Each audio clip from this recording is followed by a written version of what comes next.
him. The only reason I said that because I was the same way. When I bought a new car, I'd say to Benoit, come on over, see my new car. I haven't made a payment. My new car. These steps sort that all out for you. These steps sort this all out for you. I'm going to read something to you here about this carrying the message in the big book.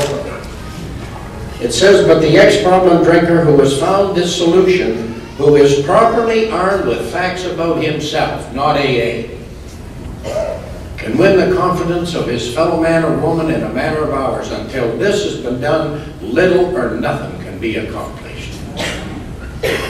Facts about himself. You know, I just look at statistics. I travel all over the world. In 1990, they said there was approximately 2 million members. They're telling us we got just about the same today, 18 years later. And that we've sold over 26 million books. That tells me there's 24 million people wondering where we hold meetings.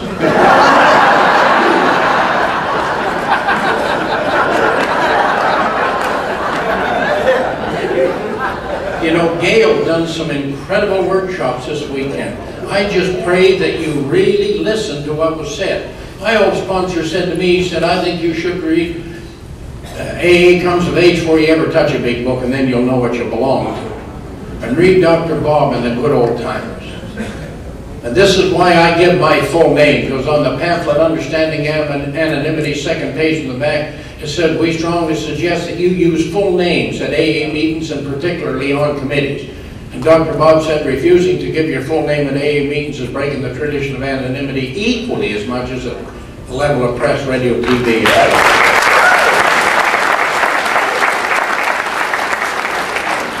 Something you don't hear a lot talked about. It said a much more important demonstration of our principles lies before us in our respective homes. I like the word respective homes, occupations and affairs. In the book here, in the next page over, it said, spiritual principles will solve all my problems. I don't ever have a problem. I don't have a problem today. I have a lot of situations. But the principles tell me if you look after them, there will never be a problem. Like my wife and I'll talk about Linda later, we met at an AA convention in 1990. I was asked to fill in for a speaker about 600 miles from home. And Linda lived in the next province, 900 miles from where I was. And she went out to that convention to take a drunken nephew on her husband's side who had died with MS. To this convention, see if he'd seen anything. He was 3/4 drunk when she brought him there. And the whole thing couldn't have worked out better. He's still drunk and we're married. And we have never had an argument or a disagreement from the day we met in 1990. Never. And we are so different. We are so different. I mean, so little in common when we met. But the thing about it, I wouldn't want to change a thing about her. She is crazier than hell. When we were in New Zealand, she jumped off the original bungee bridge in Arrowtown, you know, 491 feet down a canyon. That's my dope on a rope.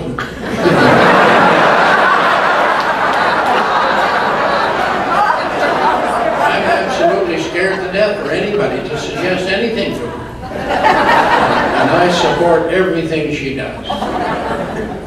It says, how do you live in your respective homes? Very few people talk about how they live right at home. Very few people. My wife is not a her or a she. When you come into my group and say, and which one is your wife? I'll say, that's Linda over there with the red top and the gray hair. She is not my maid or my butler.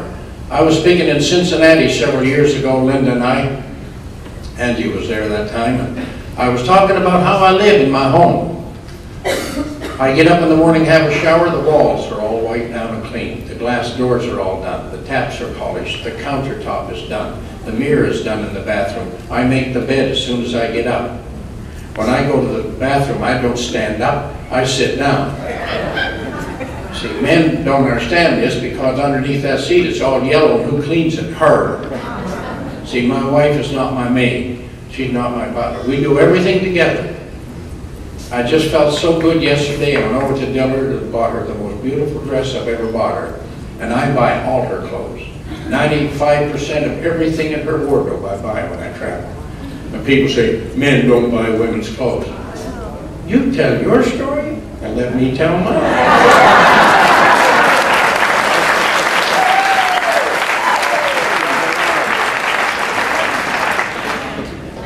I think the most inconsiderate thing I could do would be to hand Linda a check at Christmas and say, you get yourself something, sweetheart, you know what you like.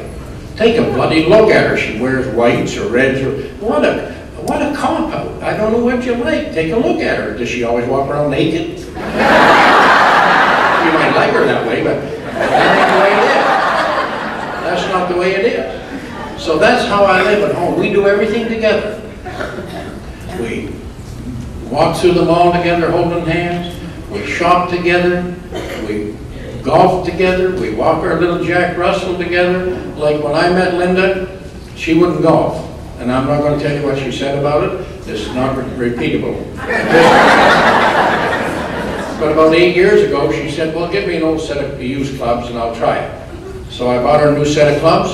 I bought her 10 lessons. And 2 years ago, she got her second hole in one.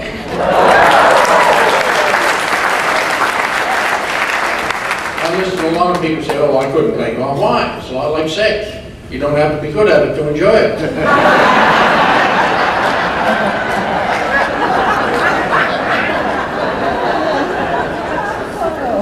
The reason I love golf is because I'm not playing against anybody.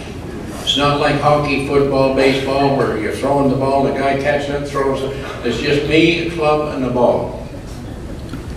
And so I think this is the thing that what AA has taught me, is to stop being competitive.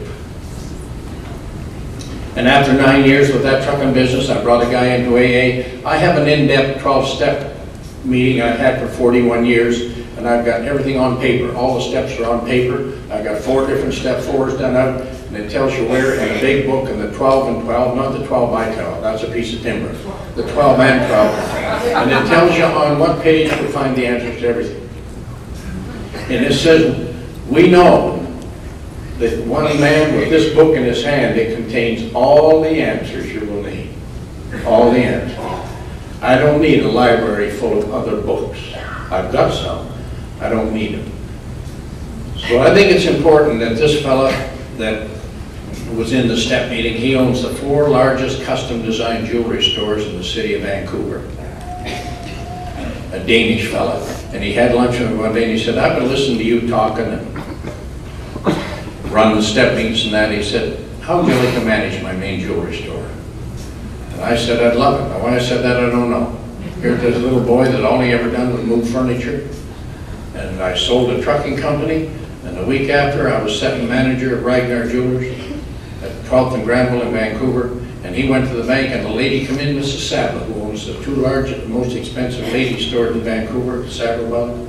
And she dumped some gemstones out on this burgundy pad and said, what can you do with these? And I felt like saying puke. I mean, I didn't know an emerald was green or a ruby was red. And so I was sent away to take a course in grading of diamonds and gemstones. And at the end of my first month, Ragnar worked with me. His sales was $7,800 and mine was $33,480. And I've been selling ever since. Not a product, me. So I sell myself. It says, trust God, clean house, and help others. And it tells me that I cannot do the last until I've done the first 2. Yeah. This program is designed to strip the britches right off you.